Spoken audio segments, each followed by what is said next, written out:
Hello everyone, Friday का दिन था। सो यूजुअल घर के काम और फ्राइडे रूटीन से फ्री होने के बाद जब मुझे टाइम मिला तो मैं आ गई थी किचन। अपने लिए बना रही थी गरम गरम ग्रीन टी और उसके बाद मुझे लगना था काम पर, क्योंकि नेक्स्ट डे हमारे घर में थी दावत। मैंने सैटरडे लंच पे इनवाइट किया हुआ था हमारे फ्रेंड्स को। यूके आके एक चीज जो मैंने सीखी है वो है प्लानिंग। लाइफ की बड़ी बड़ी चीजों से लेके घर की छोटी छोटी चीजों तक हर चीज यहाँ पे प्लानिंग के अकॉर्डिंगली चल रही होती है, क्योंकि सबके पास वक्त की कमी है और लिमिटेड टाइम में बहुत सारे काम करने होते हैं, इसलिए हर कोई ही एडवांस में चीजें मैनेज करके चलता है। तो जैसा दहेज वैसा भेज, हमने भी ये सीख ही लिया। इसलिए जब भी दावत होती है तो एक दिन पहले से ही उसकी आधी से ज्यादा तैयारी कर ली जाती है। और ऐसा तो बिल्कुल भी नहीं है जिस दिन दावत हो उस दिन घर के काम नहीं होते, घर के भी उसी तरीके से काम होते हैं। खाना पीना, बच्चों को देखना, सब वैसे ही चल रहा होता है। But I guess with time आपको चीजें खुद ही मैनेज करना आ जाती हैं। एनीवेज, मैंने सबसे पहले यखनी चढ़ा दी थी। पुलाव बनाने का प्लान था और साथ में मैंने स्टार्टर्स की तैयारी कर ली थी। तो मैंने चिकन के लेग और थाई पीसेस पे अच्छे से मसाला लगा के उसे मैरिनेट करके दम दे दिया था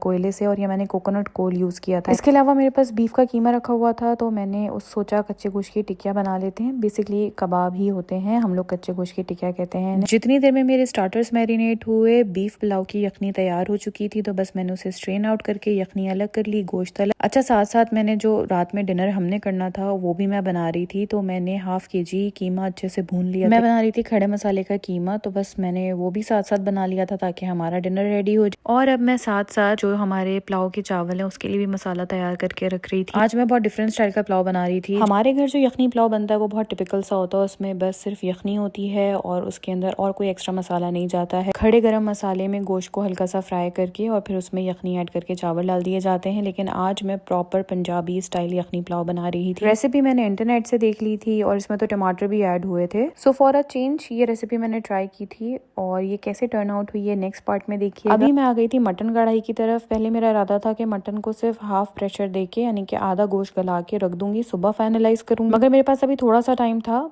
काम जल्दी हो गया था, तो फिर मैंने सोचा इसको भी फाइनलाइज करके रख लेते हैं। कढ़ाई में जितने कम इंग्रेडिएंट्स हो वो उतनी ही अच्छी बनती है, इसलिए इसमें सिर्फ काली मिर्च, नमक, भुना जीरा डाला था और एंड में कसूरी मेथी डाल दूंगी। टमाटर डाल के ऐसे ही ढक दें बगैर पानी डाले। टमाटर अपना पानी खुद ही छोड़ते हैं, ड्राई होते हैं, बहुत अच्छी सी रोगन आती है, कढ़ाई बहुत अच्छी बनती है। सो डिनर के साथ साथ दावत के मोस्टली खाने बन चुके थे और उसके साथ ही जो किचन का मेरा हाल हुआ था ना ही पूछे। अब इसको भी क्लीन करना था, तो बस 30 मिनट का टाइमर सेट किया मैंने और फटाफट किचन को साफ करने लगी। साथ ही मैंने मियाँ जी को खाना दे दिया था और इब्राहिम को भी खाना खिला दिया था। खुद सब कुछ काम से फ्री होके खाऊंगी, वरना फिर मैं बहुत ज्यादा लेजी हो जाती हूँ। लंच की दावत थी और मैंने 2 बजे का टाइम दिया हुआ था। सुबह उठ के इब्राहिम के भी काम होते हैं करने वाले, नाश्ता वगैरह भी होता है। आज के तो सारे टास्क कंप्लीट हो गए। अब कल मिलेंगे, बाय बाय।